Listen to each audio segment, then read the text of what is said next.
walaupun ada Aji kan, tapi tetap aja gitu kan, it's gonna be different lah gitu. Jadi banyak yang kehilangan momentum menurut gua gitu kan, karena menurut gua anak kecil itu ketika tidak punya the king and the queen, which is the mom and the dad, it's gonna be difficult, akan ngejomplang. Jadi si anak kecil ini tidak punya kiblat terhadap kingnya menjadi laki-laki itu seperti apa. Menurut gua ya, I don't know ya bener atau enggak ya. Mungkin lu seorang bapak kan, yang dimana lu pasti kan ngajarin anak lu dan segala macam kan.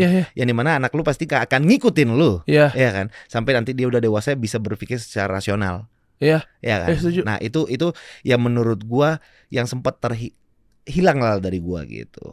Yang dimana akhirnya ya struggling sampai gue bisa matang seperti sekarang. Ya mungkin emang itu jalannya Allah untuk gue bisa menjadi seperti Ladis yang sekarang. Ya I have to go through all what I've been through. Oke. Dan apa yang ada di pikiran lo ketika saat itu kayaknya, ya maaf dengan segala hormat, kayaknya Tuhan gue yang sekarang nih gimana nih, kok lu bisa convert ke Allah gitu? Jadi karena back then mulainya tuh panjang sih sebenarnya. Karena dari kecil itu gue lahirnya Katolik. Tapi tidak ada arahan, ngerti ya? Kayak gue sekolah minggu atau apa itu tuh tidak ada. Jadi kalau di keluarga nyokap itu memang kalau misalkan emang lu mau berdoa gitu kan, itu tidak harus kayak lu harus ke gereja untuk doa. Lu di mana aja bisa doa.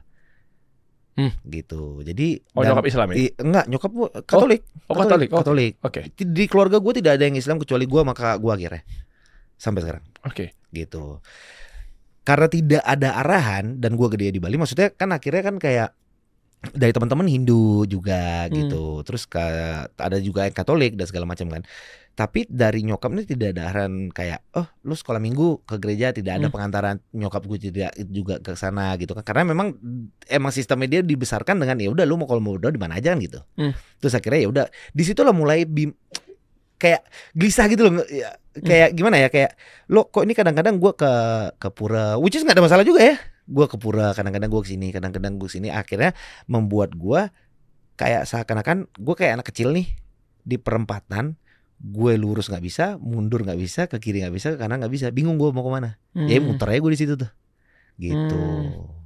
Sampai akhirnya ya terjadi hal-hal yang pernah gue lewatin gitu ya, dengan bokap gue meninggal, dengan gue ya whatever lah I've been through lah back then gitu. Sampai akhirnya gue pindah ke Jakarta juga, memang disitulah titik dimana kayak gue menemukan jati diri gue yang asli seperti apa.